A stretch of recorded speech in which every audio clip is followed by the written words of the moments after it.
mouvement, une énergie, il y a un état de fatigue, de lassitude, de frustration vis-à-vis de la photographie. Je crois que cette multiplication, c'est à la fois un renoncement à la photographie et à la fois le désir de se perdre un peu plus dans la profusion d'images. C'est à la fois lié au temps dans lequel on vit et à l'état qui est le mien, qui est fait à la fois de frustration et de saturation.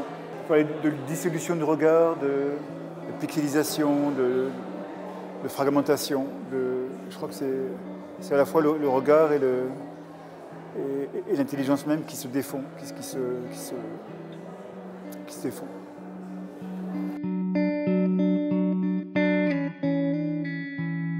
Il n'y a aucun message.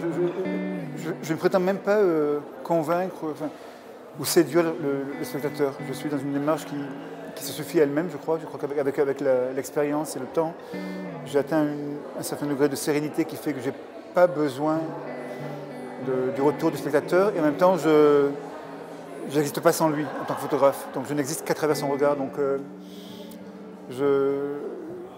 on m'a reproché de ne pas me préoccuper du spectateur, de lui rendre la tâche difficile, de ne pas le...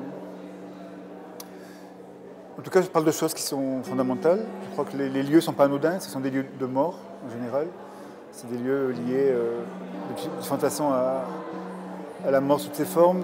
Oui, il y a l'excès, narcotique, sexuel, enfin, tout ça renvoie à de très vieilles histoires, je crois, enfin, à de très vieilles préoccupations qui sont les nôtres, surtout quand on vit avec l'absence de Dieu, l'absence de croyance, l'absence d'espérance. On est dans quelque chose d'assez à la fois sordide, absurde, tangible, qui est notre réalité nue.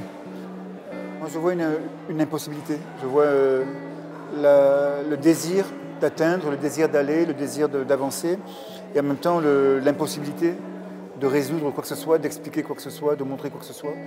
Et je crois que la photographie aujourd'hui, pour moi, se résume à cette tentative qui est destinée à échouer, mais en même temps, la dignité d'homme réside dans cette nécessité de continuer à chercher.